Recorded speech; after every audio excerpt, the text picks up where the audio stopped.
Chanuki, welcome to the podcast. Yeah, great to be here. So could you tell everyone who you are, what your work is, what you've worked on over the last few years, what you're doing now, and generally what your area of expertise is? Yeah, absolutely. I guess I have a few areas of expertise, but I'll focus today on more the beautiful places side. So I'm Chanuki Illushka Seresinhe. I'm currently head of data science at Zoopla. I'm also the founder of Beautifulplaces.ai. And that's kind of what I really want to talk about today, because it's an area that I've been really enjoying for a very long time. So Beautiful Places started out when I was doing my PhD a few years ago, and I was looking at the connection between beautiful places and our well-being. And I wanted to see if we can use data to quantify this connection that we intuitively feel. And it turns out that that connection does exist, and we can deep dive into it a bit more. And I ended up being able to publish the first large-scale research, actually quantifying that connection between beautiful places and reported health, as well as beautiful places and reported happiness. And since then, I've also had a career as a commercial data scientist, and that's why I'm also here at Zoopla as head of data science. And it's quite nice because my commercial world and my research side kind of work really well together.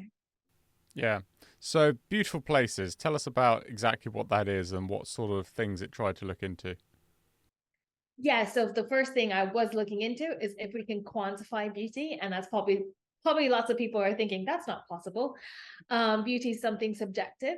How can you possibly use data to measure beauty? Well, turns out you can. So of course there's individual preferences when it comes to beauty. That's completely acceptable.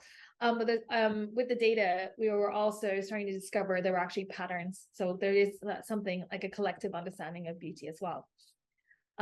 So the data we were using was from a website called Scenic or Not, and people rate images between 1 and 10. And what's happening in the background is that we have one image that represents a square kilometer of Great Britain. So when I came across this data, I had about 200,000 images rated 1.5 million times. So that's like a really nice piece of data to kind of get your teeth into and dig into and see what we found. So then what I did was I did a statistical analysis to see if I could see any patterns coming out as to what people find are beautiful. And turns out there are patterns. So we discovered that people, of course, have preferences for beautiful, natural environments. So we found that people, prefer scenes like valleys, forests, coastal areas. But we also found that people were also rating characterful buildings like cottages and outhouses as being beautiful as well. And as well as bridge-like structures, like we often see this beautiful bridge, and people were rating such structures as well as being beautiful. And when it comes to not so beautiful, people were rating, of course, as industrial scenes or highways, and that's pretty not so surprising. But we also saw that people when there was an image and it looked like you couldn't see out to the horizon, people were also rating that down as not being so beautiful. So this was interesting because there is a theory called prospect and refuge theory, which says that if you look out to a scene and you can kind of view your prospects, you feel safe, and that might be why you also find it to be beautiful. So it was really interesting to see that connection coming out in the research. And then finally, the most surprising thing was that people rated areas of flat grass as not being beautiful. And I think this is very interesting because just because something's green doesn't necessarily mean it's beautiful. And in a scene, you do want to see valley contours, you want to see trees, but you need something in that scene to make it exciting or interesting for people to actually rate it beautiful. And that says, I think, something interesting about the green space debate, that it's not just about quantity, that quality actually matters as well. Yeah, I guess it depends on what's framing it in the green sense of open green space. The actual data set that you're using, so these photographs of specific areas, obviously there's a lot of potential within a square kilometre for different types of scenes to be taken, even in the most, I don't know, let's say the most beautiful village. If someone takes a picture of a bin and uploads it, that's going to be different to the nastiest, horriblest potential place, but it's a nice picture of a tree or something. How do you first of all, where did that data set come from, and how do you control to make sure that the pictures you're getting for every square kilometre are representative, effectively, of what that place is actually like? Yeah, so the pictures themselves come from a website called Geograph, and Geograph attempts to kind of collect documentary photos of just the scenery, just how the scene looks like. It's not, and it's interesting because it's not like Instagram, or it's not like people are trying to take pictures. That's not anything beautiful. They're just taking a picture to document the area. They put it on Geograph, and that's it. And then after that, the data set was created, and I didn't create the website. It was my society that created a while ago. I was just using the data, but it's just randomly sampled. So you take a square kilometer and you just randomly pick an image, and then you just we got the ratings for that. So you have to be careful. So when we actually so for this study, when we actually aggregate the ratings for places, you have to take all the images you can in the area. And also, yeah, so another thing that we also had to do is also create more images, more ratings for images in city areas as well. So what we had to do is actually train and use this data that we created on people rating beautiful places, and actually train an AI algorithm to also rate other images that are also beautiful. And this is really important because you can't, because in a city, one image per square kilometer is not going to give you any kind of idea of a beauty of a place. So to be able to generate it on a higher resolution was really critical. So for this reason, that's why I ended up creating an algorithm that could then also look at an image and rate how beautiful it is. Yeah, I suppose if you're using, I know Geograph quite well. It's quite an interesting website. It's all based on OS coordinates, isn't it? Because you can get it per 100 meters of each square. I guess you potentially have a sample bias in that of people are only going to upload pictures of things that are worth taking a picture of. So you might have a sort of, I suppose it would be a positive sample bias, I guess, in that people aren't going to take pictures of something dull and uninteresting, but they might take a picture of this, I don't know, the same nice church or the same nice street scene or something. So it might, if anything, over reflect how nice an area is in that case, if you're relying on people's images that they've uploaded. Yes, you can say that maybe the data set could have more beautiful images rather than not so beautiful images. I did find, because I was able to see what people found as not scenic, that there was definitely a lot of images that were not beautiful in that data set as well. And I think it's because Geograph does encourage it to be documentary. So there are pictures literally of, which is like, it's a bin in front of a green space or something like that. So they're definitely, it isn't just only beautiful images, which you will get if you looked at something like Instagram or Flickr, is what we've also done research on in the past. So there is a good variety. And also, if it was only beauty, then we wouldn't see a statistical connection showing what was not beautiful. And we were able to really pull out the fact that there are certain things people really just don't like. Yeah. Has anyone tried to do this with Street View, with Google Street View? I know it's a sort of a lower quality sample set, but that strikes me as the most complete data set, effectively, of public space. Good question. So we actually did that. So after that, we're looking at geographic, especially in London again, it is true that you've got clusters of images in areas people are more going to spend more time in. And there are areas where we don't have any images or not very good image coverage. So what we did was we also trained the algorithm to look at Google Street View images and will also rate it as being beautiful or not.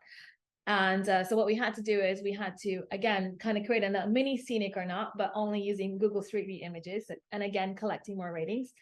And we have to do this because every time, when you're creating an AI algorithm to look at an image, if the image is slightly different in terms of its kind of a composition, it won't necessarily recognize it. So you have to help the algorithm understand, okay, this is how you rate this type of image. And yeah, so we trained the algorithm over Google Street View images, and now this actually algorithm can work on Google Street View images as well. And that was really handy because we've used that for studies in London, because then you get really fantastic coverage. So is that algorithm trained to reflect the opinions people have expressed on those sorts of images? So is it sort of trained to effectively act like the average person? Yeah, so yeah, exactly. So it just learns from our collective understanding of what we consider beautiful, and it's just telling us, like, kind of regurgitating it back, like, here is what in collectively we find that's beautiful. Yeah. So let's dive into what actually is what it found, into the findings. So you've already listed a few things, but let's go over again. What are the biggest things that affect a place being considered beautiful or not beautiful, from what the algorithm and what people rate? Yeah, absolutely. So I'll also explain a little bit about how we did this. So what we had to do is we had to take each image and we had to extract hundreds of different characteristics from the image. So, you can hand label it when it's like over 200,000 images. So luckily, again, we use AI. AI is very good at, like, just looking at an image and telling you everything that's in there. We used an algorithm from MIT. It's called Places. And it basically can look at a scene and tell you, is it going to, is it an office scene? Is it a coastal scene? Is it a forest scene? Is there a bridge-like structures, or just like, it just tells you everything about that setting. There was another layer underneath that you can also extract information from. And that gives you more about not the scene itself, but other characteristics about the scene. So is it a man-made area? Is it a natural area? That's where you get the thing where, can you look out into the faraway horizon? And so after extracting all these features, you can then do a statistical analysis to try to figure out, what features are coming out as being most beautiful. And that's when we saw, there was a natural scenery. So it's like coastal areas, lakes, a lot of water features generally come out as being beautiful. And then there's a lot of green features. So for example, forests, trees, valleys as well. And that comes out as being really beautiful as well. And then that's why I said as well, because we were able to extract, can you see a cottage? Can you see a lighthouse? Can you see a tower? And many different things. Unfortunately, it didn't have that many features that represent actually architecture. So I don't really know how people rate architecture. But I know in general that if it is a characterful building, people will rate it as being beautiful. Or, as I mentioned before, if it has a bridge-like structure. So we were limited as to what we could extract from these algorithms. So it's not a fully comprehensive view, but it did reveal the fact that it's not just nature that people find beautiful, that there is something with the built-up environment that people are also finding as beautiful as well. Mm. Yeah, I don't think it's any particularly surprising to find that people find sort of nature and natural environments more beautiful. Did you do any like cross-referencing of data of this sort of data set with any other geographically based data sets to see if there are any notable correlations or associations? So the correlations I was actually looking at was the connection between beautiful places and our well-being. So that's where I was trying to see, using other geographic databases, for example, reported health. So one of the data points we looked at is a UK census data, and people report how healthy they feel. So, do I feel very healthy? Do I not don't feel that healthy? And then you could do a statistical analysis to see if there's a connection between the two. And we found that there was a significant connection, that people that live in more beautiful areas, they report better health.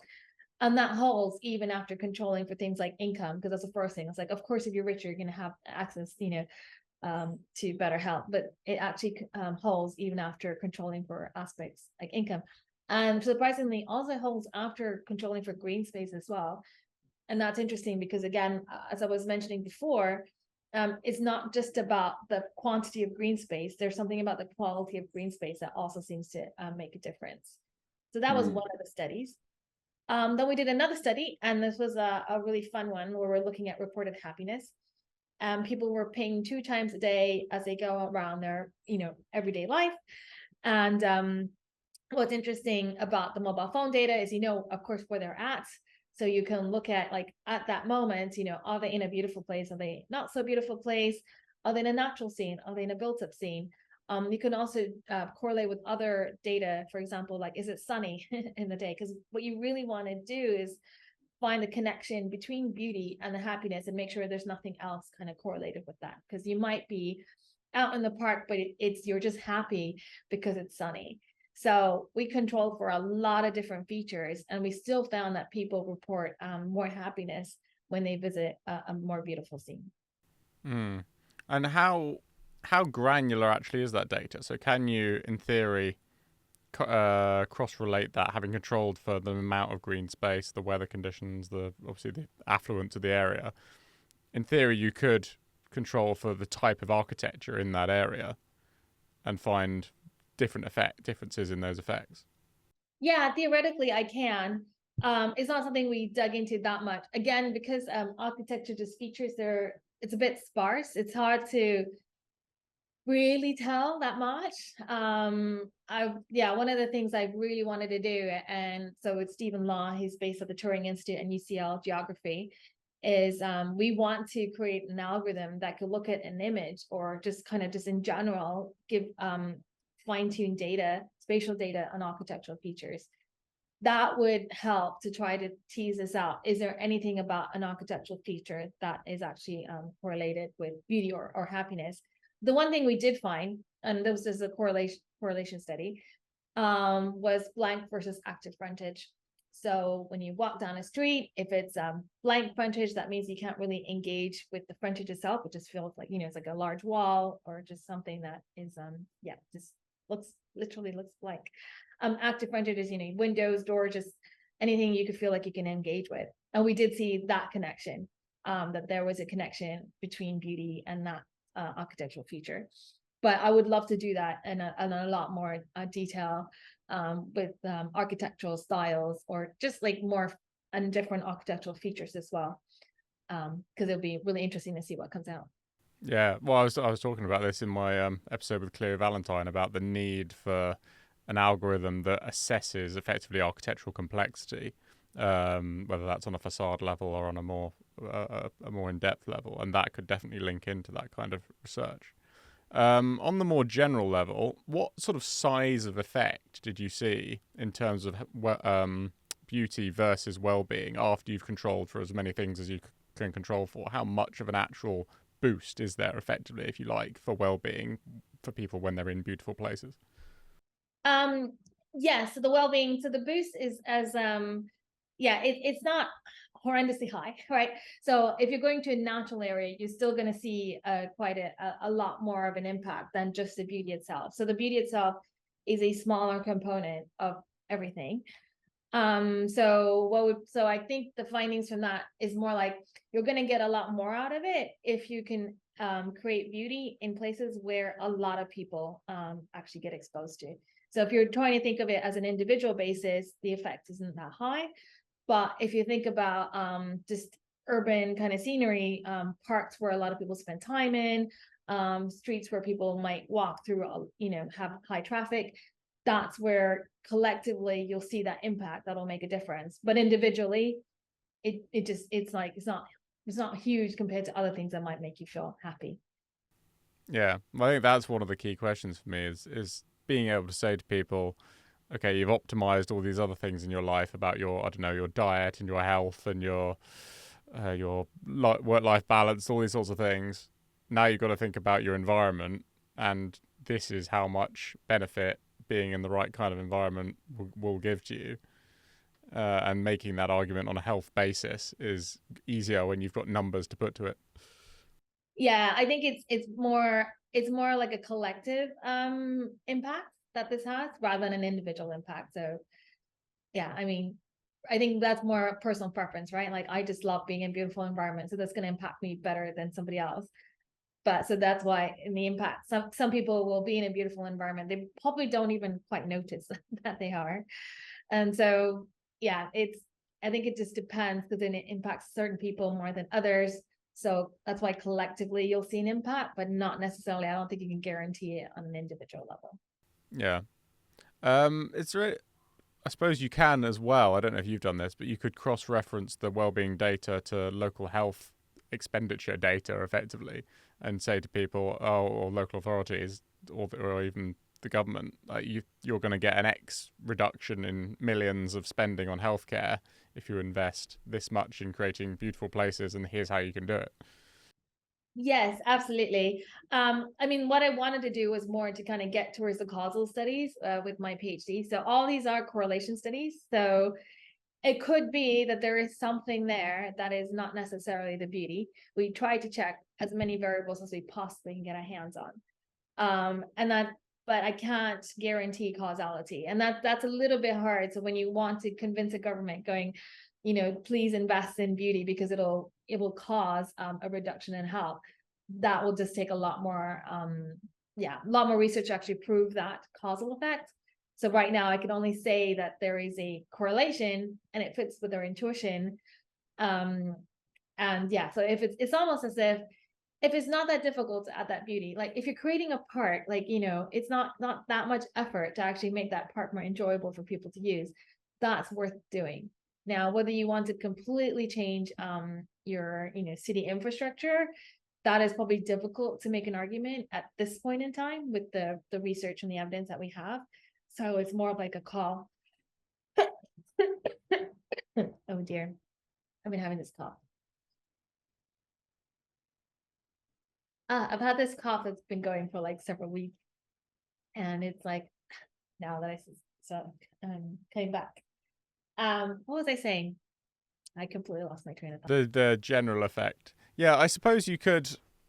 It's as you say, it's impossible. It's very difficult to prove causation, isn't it? When you've got so many confounding variables in something like this. I suppose that's true across all forms of general healthcare as well and outcomes. So let's go through a few of the things you did control for, because people can say, oh yeah, it's affluence and this kind of thing. So what are sort of the list of things that you did manage to control for in the studies? I think mappiness is where we actually controlled for a lot of variables. So because it was a really rich data set, because it's mobile data, it helped us really look at every possible angle that we can look at. So in the mappiness app, people don't just rate how happy they are. They also tell you a lot about what they're doing at the time. So they'll tell you, are they going for a walk? Are they cooking? Are they gardening? And so we can kind of correct for a lot of different activities as well that also might be causing happiness.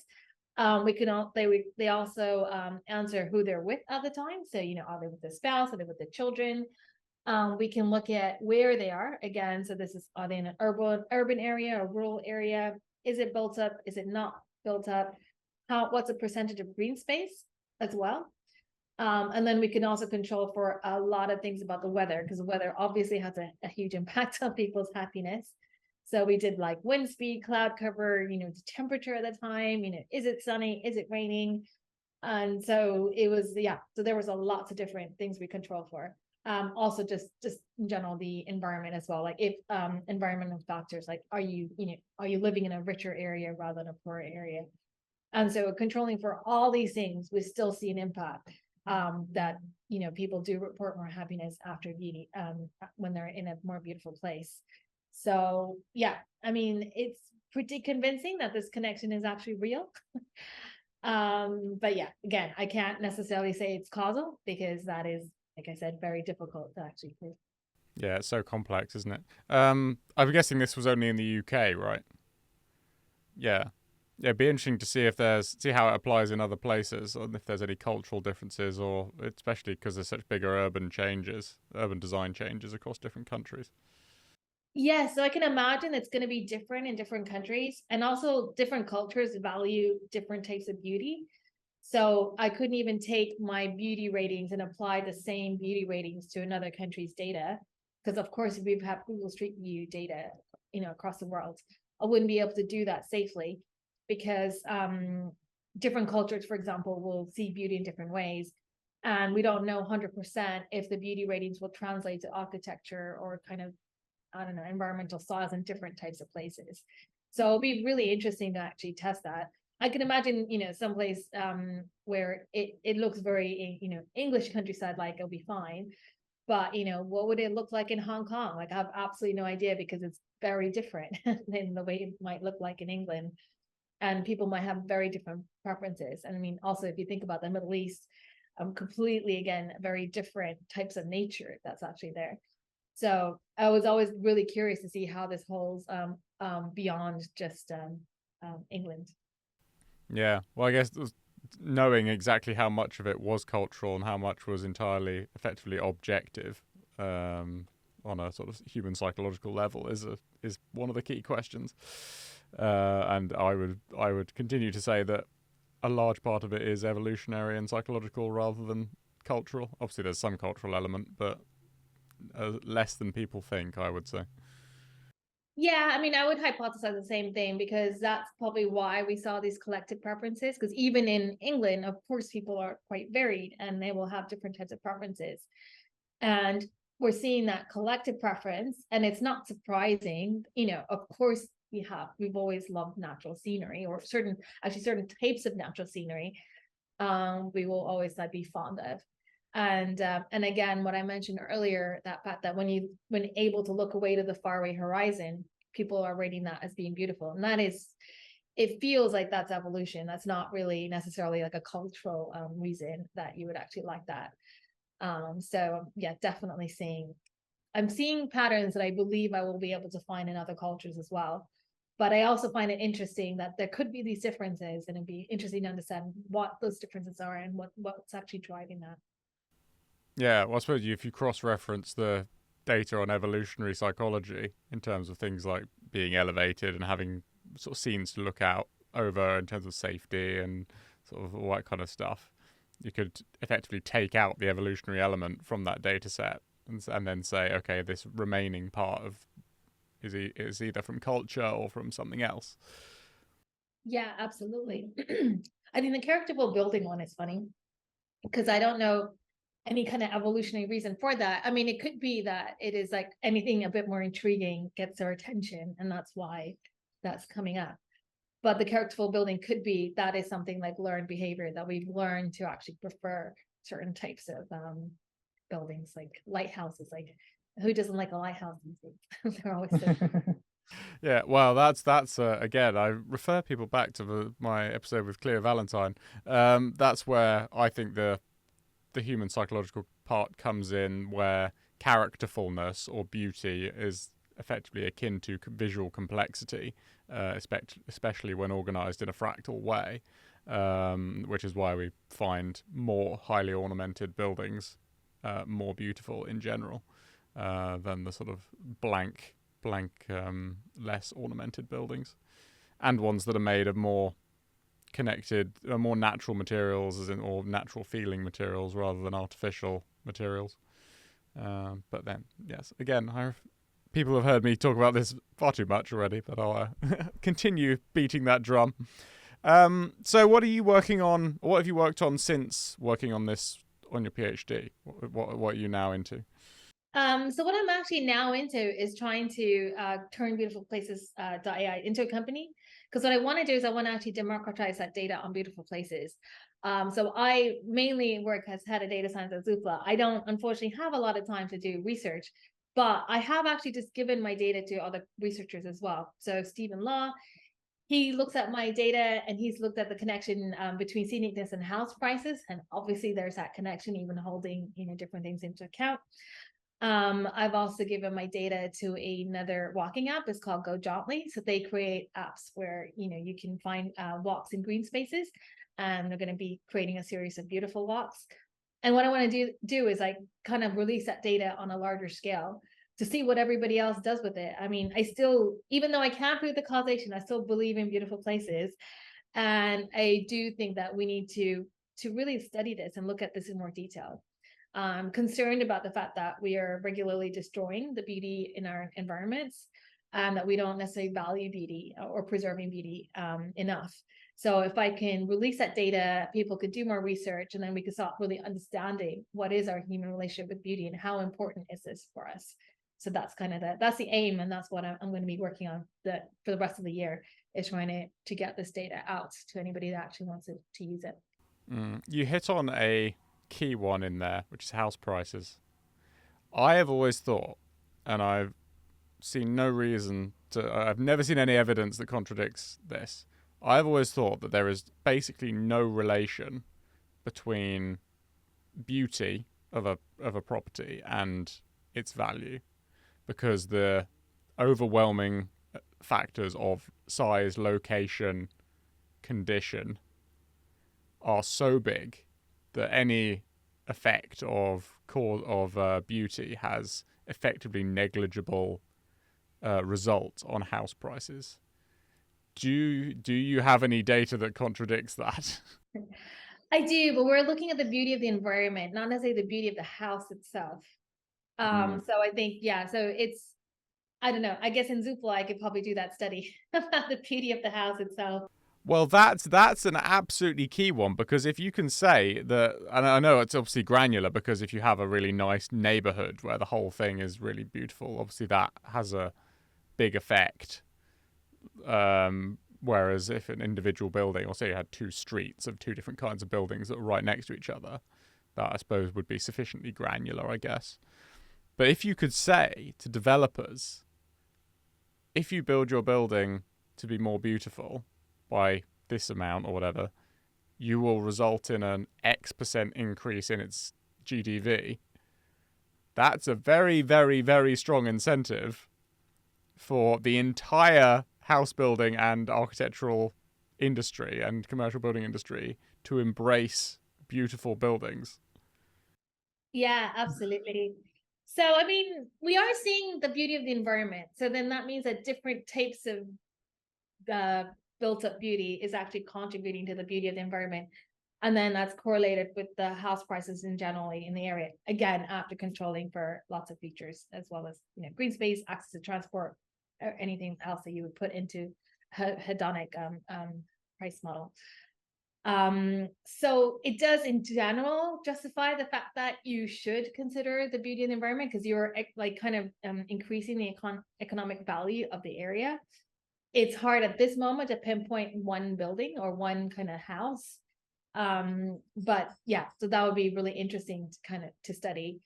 Well, I'm imagining, when you say that, I'm imagining a graph that plots percentage of buildings in new development that are above a certain beauty value, however you want to measure that, versus net increase or average increase in price of all buildings in that development. Because you're right, it is environmental. Like, there's no point having a whole load of ugly buildings with one beautiful one in the middle, and you might have a tiny effect boost from that one. But from the other side, if you had 90% or 100% beautiful buildings above a certain level of beauty, I can imagine there being a compounding effect of value that then results in an overall percentage increase that's even higher for each of those individual units as part of that whole, as part of the sort of holistic environment that is considered more beautiful. Yeah, absolutely. And actually, you're giving me a really great idea, because I am sitting with all that data, and Stephen Law already does a lot of research on the house prices. So I will talk to him about looking into doing that paper. You hold the golden, what is it? The golden egg, or the holy grail of data that will show and prove to the UK commercial building and house building industry that they need to embrace beauty. Absolutely, yes, definitely So worth digging into do that in more detail. yes.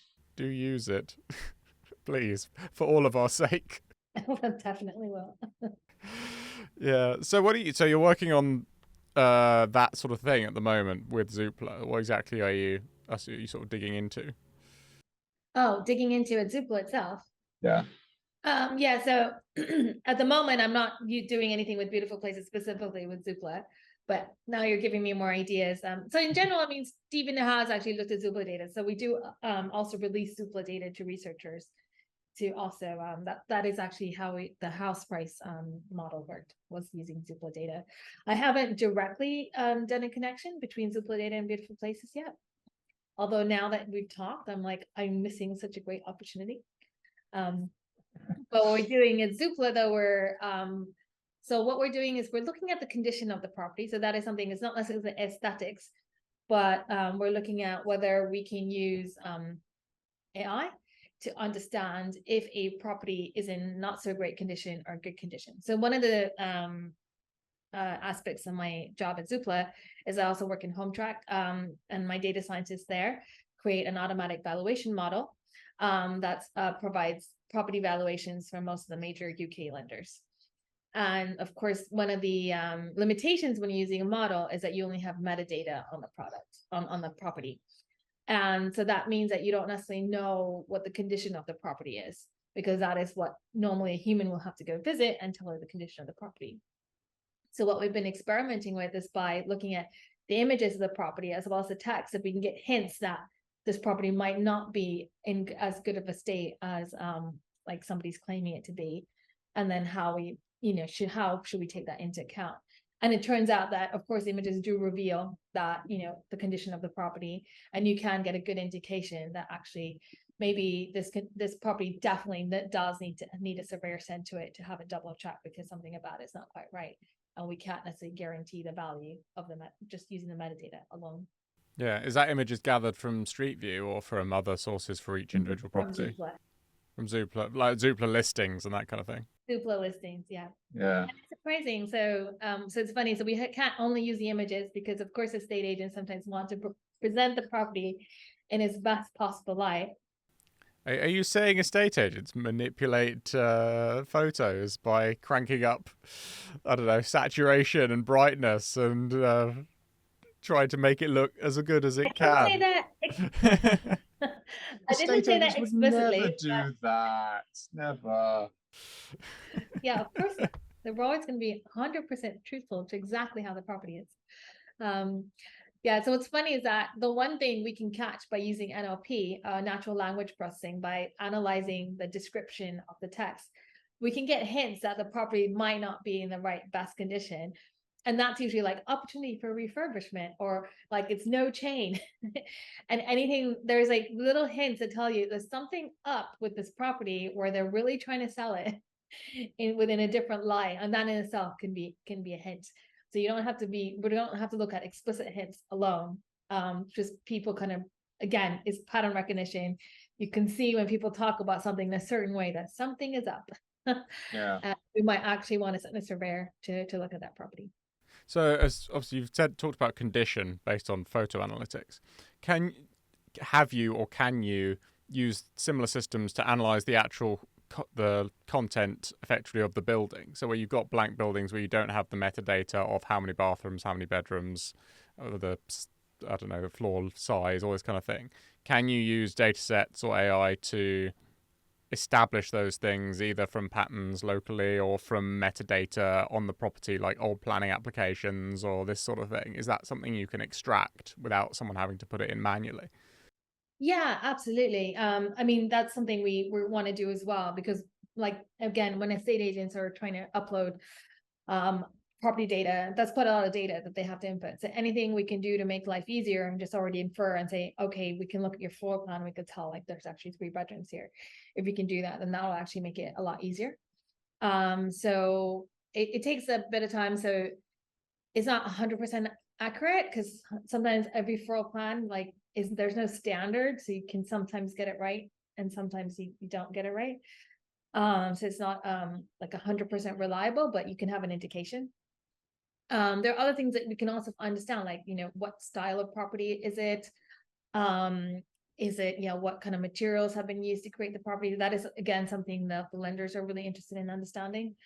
Yeah, I know. I think an interesting one for us as well is sometimes we'll have it on spec that it's a 3-bedroom house, but you can see in the pictures that there's been an extension and there's like a new room that didn't exist before. So you can also look at changes in property as well.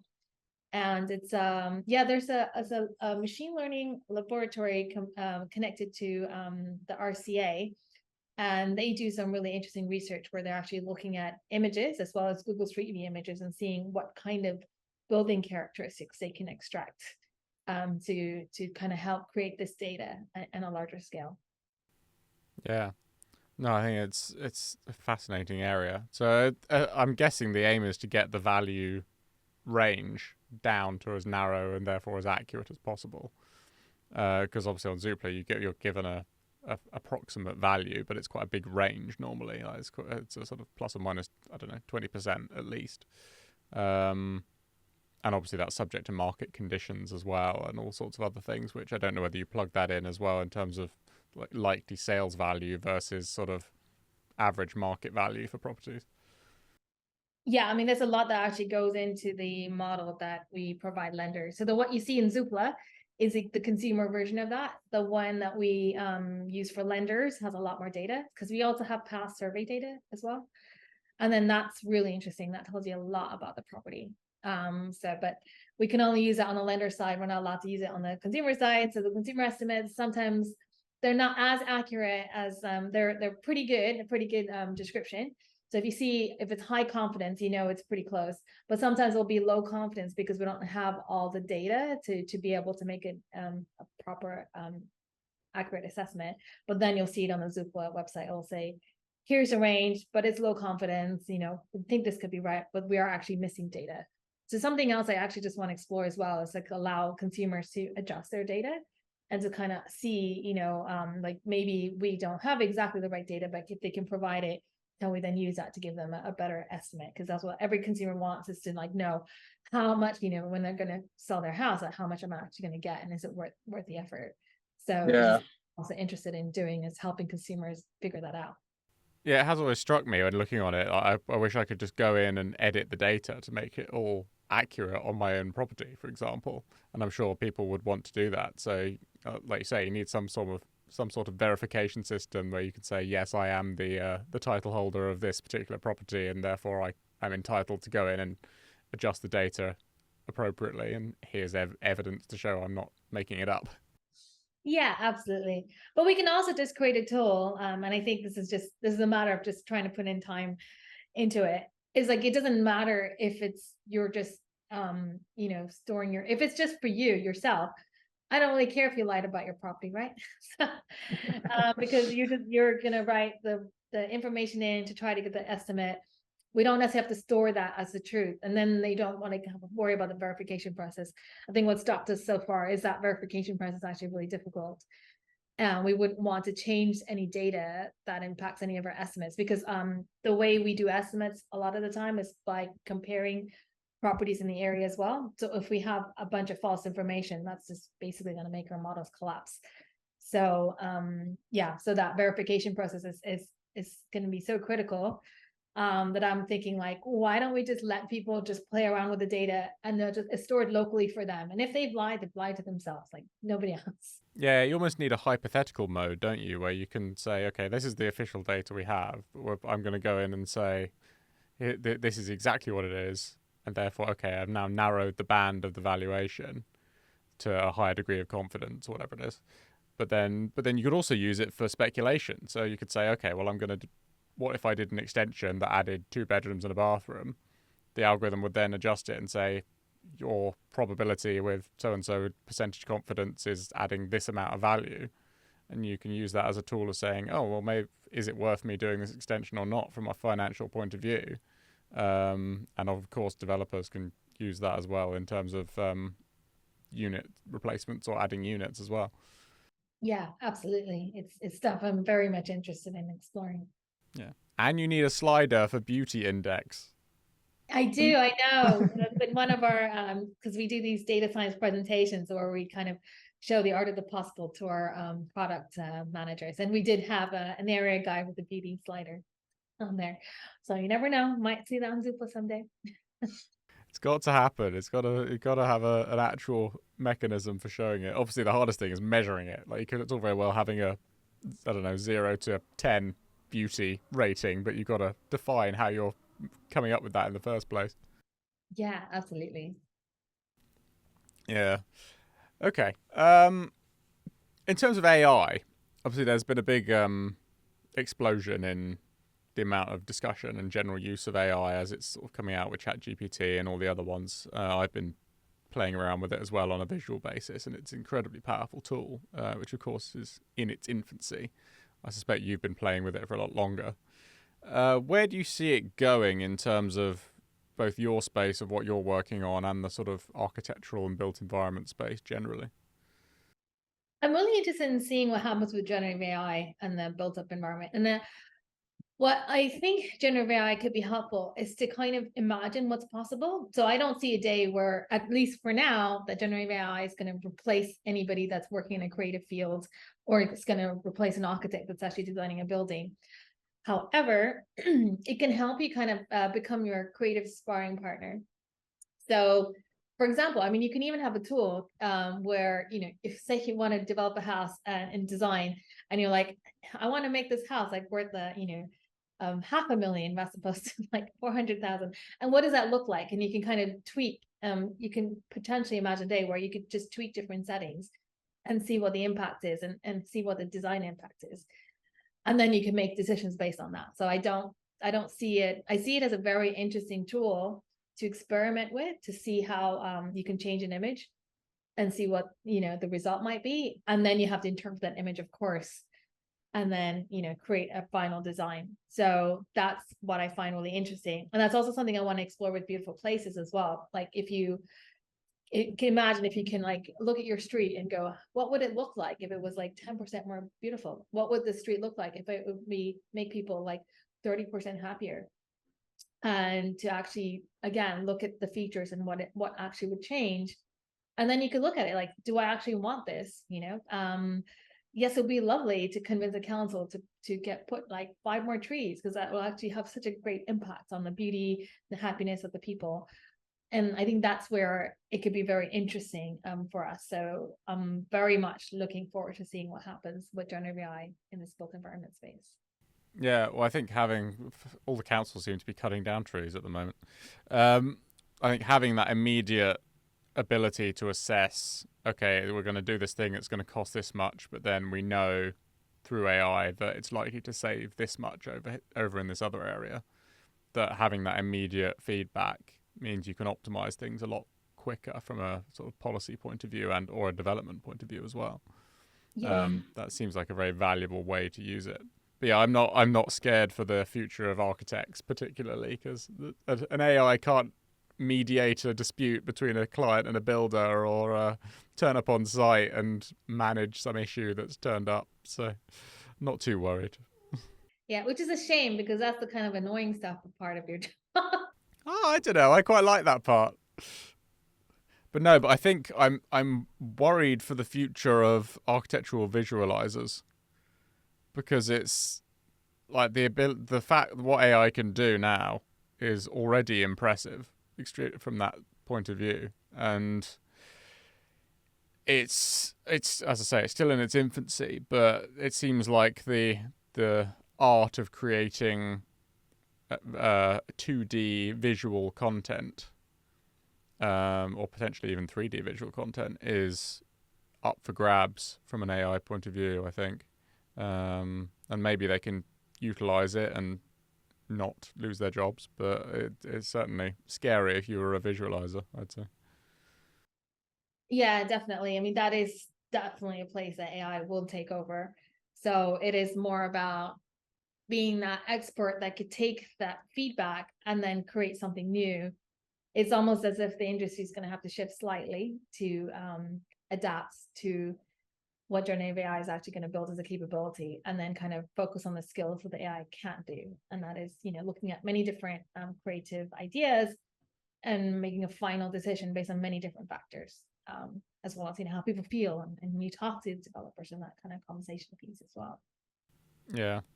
I think having played with it on an actual practical level, it's reassuringly bad when you look at it and you're like, oh, that looks amazing. But then you actually dig down into a floor plan that it's generated, or an elevation or something, and you look at it and you think that's completely wrong, or there's something in there that's just would not work in any way. And it's sort of on the face of it convincing, but when you dig down into it, it's total rubbish when you actually look at it. Yeah, so right now, a lot of these algorithms, they don't actually understand space. So they're just like remixing images and then kind of putting something else that's new up, but they don't actually have a sense of space, or how. That's why the output's a bit rubbish. That doesn't mean that researchers aren't working on that right now and they can crack that. So I think in a few years' time, we might actually see far better algorithms that actually understand the 3D space, and are generating things that are more realistic. So I wouldn't say just because it's rubbish today, it's going to continue to be rubbish. That is a potentially solvable problem. So it will change, I think, in the next few years. Yeah, and it's so difficult. Even I can imagine it taking over in terms of very basic stuff like producing floor plan sets and from, I don't know, iPhone LiDAR scans and that kind of stuff, which to some degree it already can, and maybe adding in really basic designs. But I think when you're trying to understand the subtleties of a client's needs and trying to make cost trade-offs and balance trade-offs, and you're thinking about constructability and buildability and that kind of thing as well, there's so many tiny nuances. I don't see it taking over anytime soon on most of that. No, I don't. It's like if it's complex decisions with many different inputs, it's just hard to crack right now. And that human in the loop is still critical. It's like, because the thing is, if you get it wrong, it's the impact of that is like so big that you can't have an algorithm that almost sometimes gets it right, but then one time we'll get it wrong and the entire building will be in danger of collapse at some point. So that, I think for a very long time, a human in the loop is going to be critical. So I don't think it's completely going to take over anytime soon. But I think it is interesting, though, the visualization space, it's true, that is definitely under threat. And it is something that it's going to get better and better at. Yeah, no, I think that's absolutely right. What are you most excited to be working on at the moment? Like, what's really filling your mind of, I'm super interested in this and I can't wait to work on that? And what's exciting you most in terms of your work? I mean, I guess what always excites me about the work is all the data that's actually hidden in images and what we can actually extract from imagery. And that's kind of been my biggest passion. Like, nobody thought that you can actually measure the beauty of a place, but suddenly you realize by showing images to people, you can start understanding, what people find beautiful. And that's what I continue to work on in Zoopla, as well as, in Beautiful Places, is trying to understand from imagery more data about a place, more data about an area, more data about a property, so then we can actually do much more complex analysis. So I think up to now, we've always relied on metadata. We do know how to work really well with text data as well, but images still feel quite unexplored. And I'm excited about kind of enhancing that image data ability and seeing what we find out. So that's a lot of like what my work at Zoopla is, also just creating more data from analyzing images, because it tells you a lot about a property because it is a visual piece. Yeah. Well, I'm guessing, so do you have a map effectively of beauty or the beauty rating of a given place sort of overlaid on a map of the UK? Yes, I do actually. So this is the data, for example, that I can then provide to Go Jauntly, and then they can use that data to then like reroute people into more beautiful walks as they go along their like everyday lives. So that is the data that I actually I'm working on to try to release on a larger scale. And then I mean, I want the data for myself. And sometimes I go on holiday and I'm just like, I want to find out that beautiful place that nobody else knows about, right? So if you go on Google and you look at, what are the top scenic places, it's always going to be the places where you got like massive traffic because everybody's going to the same place. I think during lockdown, I, discovered there was a lot of beauty just around your doorstep that nobody really knows about. And that's what I'm really interested in about using that data as well, is it helps people find other spots of beauty. And then you don't have to just everybody doesn't have to go to that one place, that it you start to discover other, small pockets of beauty that you didn't actually know that actually existed in your neighborhood.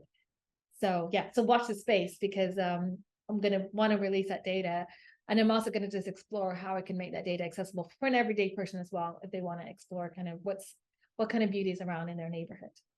I'm imagining somebody opening up Google Maps and putting on the Alexa voice or whatever it is, and saying, hey Alexa, plan me a 15-minute circular walk around the most beautiful streets in this area that takes me back to where I started. And it going, okay, here you go. And it planning a route going around all the nicest little streets and nicest little areas, and then back to where you started off. Yes, absolutely. That's the dream. How granular is the data? Like, does it actually go down to sort of street level, or is it sort of more area? So I can go down to street level, right? So because I can predict on Google Street View images, I can actually, as wherever there's an image, I can come up with a beauty rating. So it can be incredibly granular. It's just expensive to provide data on that scale because we're looking at like GPUs. It's a lot more expensive when you're actually analyzing data. So it's that cost actually that I need to kind of crack. because it's expensive to provide the data on a granular level. But I mean, right now I've got the data from GeoGraph, so you've got, I can even probably have like 1 million images of the UK. That's very simple. But if you're doing like 1 million images per every little a local authority, for example, like that starts to add up. And that's not enough, right? There's if you want to actually build the high risk image data, unfortunately, it's the expense that's in the way, not the technology.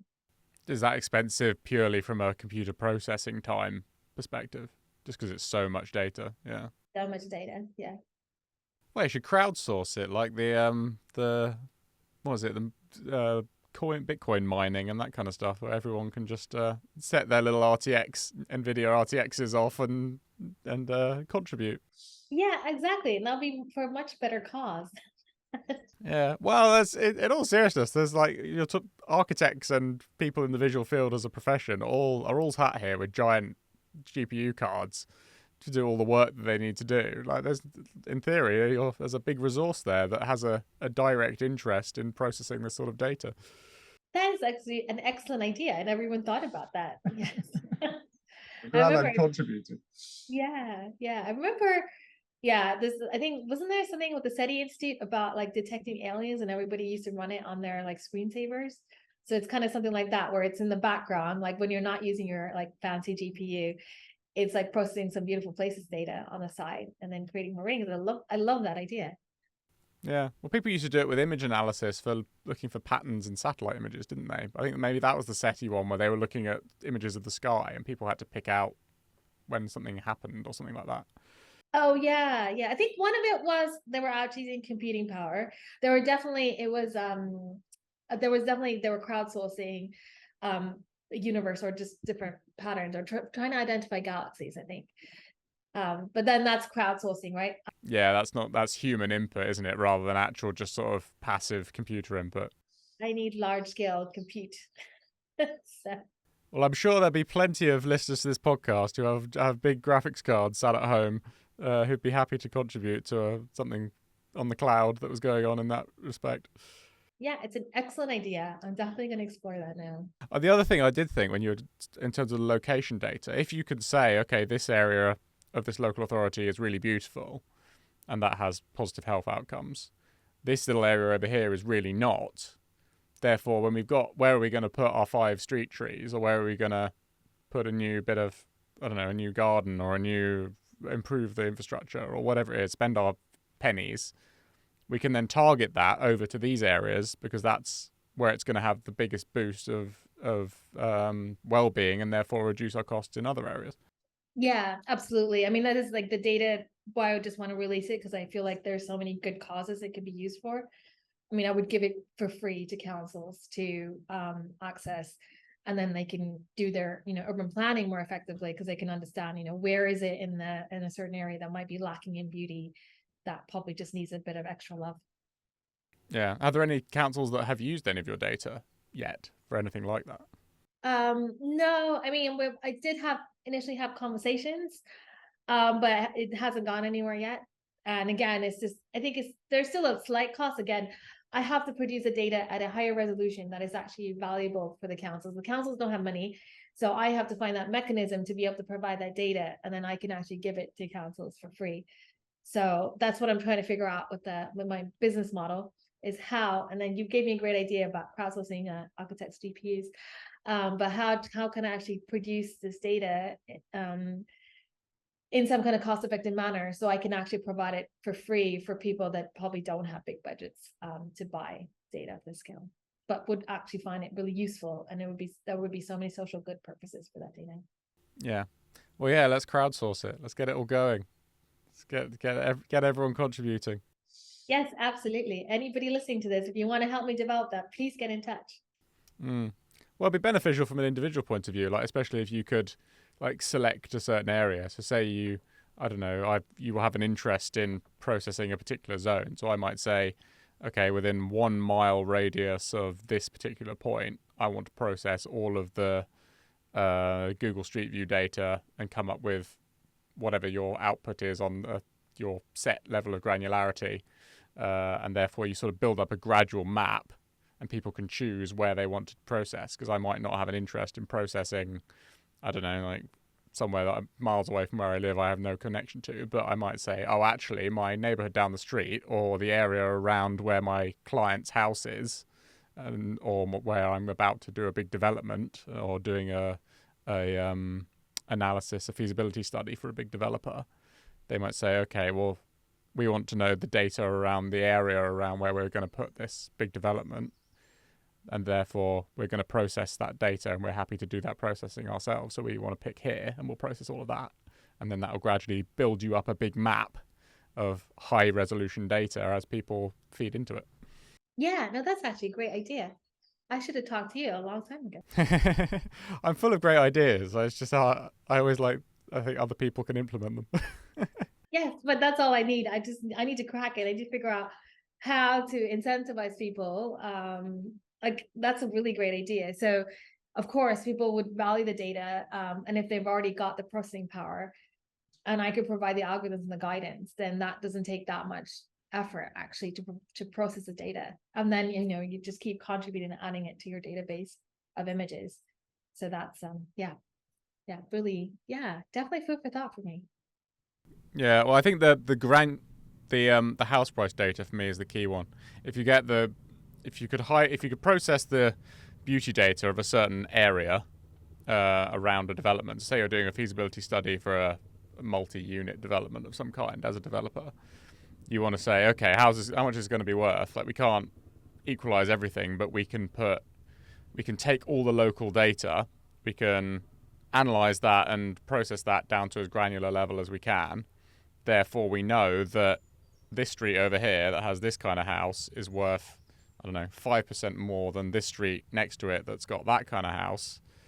Therefore, we can plug that information into our development proposal and know that our GDV is going to be this much instead of that much. Yeah, definitely. So I think it's potentially an incredibly powerful tool, especially when you link it to the house price data. So. Yes, definitely. Yeah, one thing I definitely want is to look at beauty that changes over time. So I think if we want to, again, look at impacts, it would be better to have before and after or changes, because then you can actually look at that. It will be easier to kind of associate that with the price. So one thing I don't have right now is the ratings of beauty over time. I was looking at that and potentially, again, using Google Street View image data, because they do have like every few years there'll be a pass, so you can actually get points of time. The only problem with that is that if you have an image and then there's a bus that just went through the, and the images gets rated down, I'm just like, but that's not, it was just because of the Well, bus. isn't that where the AI comes in, to know that there's a bus in the way and to disregard that? Yeah, so there's a lot of it's a much more complex algorithm, but it's possible. So there was a few things where I was looking at where it was, there could be that, it could sometimes be the weather. So it's not always the pass is not exactly the same time. So it could be that it's taking the picture, but it's just like there's no leaves in the trees. So then again, that's rated down, but actually it would generally be beautiful.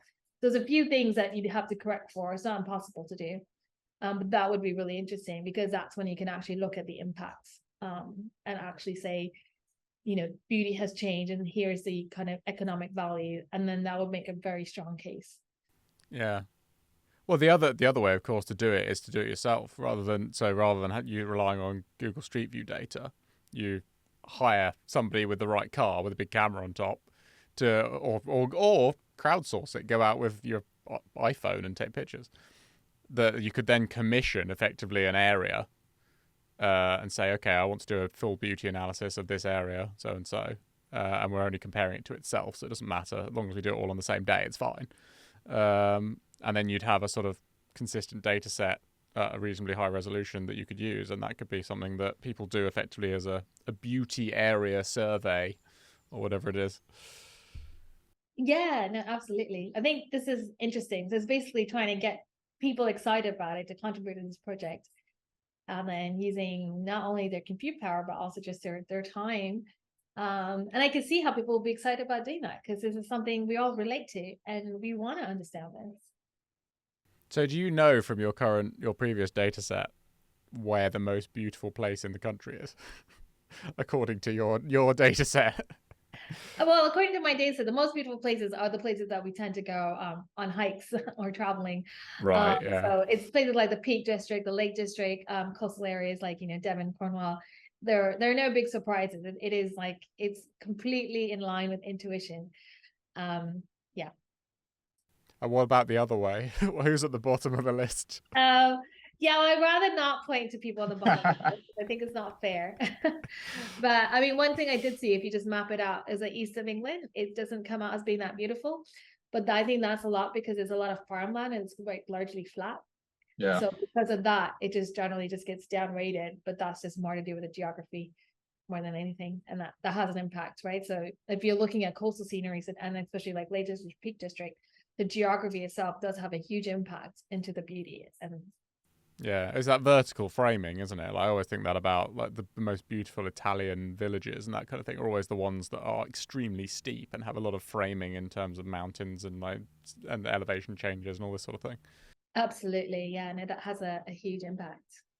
Yeah, and I'm going to ask you a completely unfair question now, which is, how do you define beauty? How do I define beauty? Yeah. Well, I don't know. I mean, I'm a data scientist, so I shouldn't define beauty and let the data actually tell me. Yes. I don't know. Personally, I have a very varied like appreciation of beauty. I like contemporary beauty as well as historical beauty. I love natural beauty. I guess I like beauty of all sizes and shapes. So, and I've always kind of been curious about, like, I love going to cities with beautiful architecture in the same way I would love to go, I like miss the coastal scenery in California where I spend a lot of time. So, and I think that's very interesting that beauty comes in all shapes and sizes, and that there's no one size fits all, and that we can find beauty that in many different shapes and sizes. That's a very diplomatic answer. Yes, you can see I'm a data scientist. Yeah, I don't have an opinion. I just do what the data tells me to do. Or I think what the data tells me to think. Yes. Which is the most scientific way, but it's not the most fun way. Yes, fair enough. Well, thank you very much, Chanuki. That's been a fascinating conversation. I really hope your research continues apace.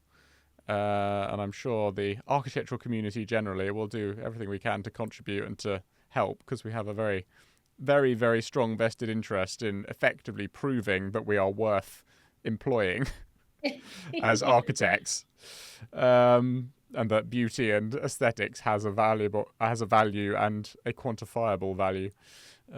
So your research may actually finally prove that the existence of architects is justified. I'm very happy to help prove that. Well, we will be very happy to help you prove that. Yeah, absolutely. Anybody that actually wants to help and get in touch with me about the project, because I need to figure this out, and it's going to take lots of people that are actually passionate about it as much as I am to help figure out how to get this out there. Yeah, if people want to get in touch or follow your work, where should they go? Beautifulplaces.ai. Brilliant. All right, Chanuki, thank you very much. Great. Fantastic talking to you.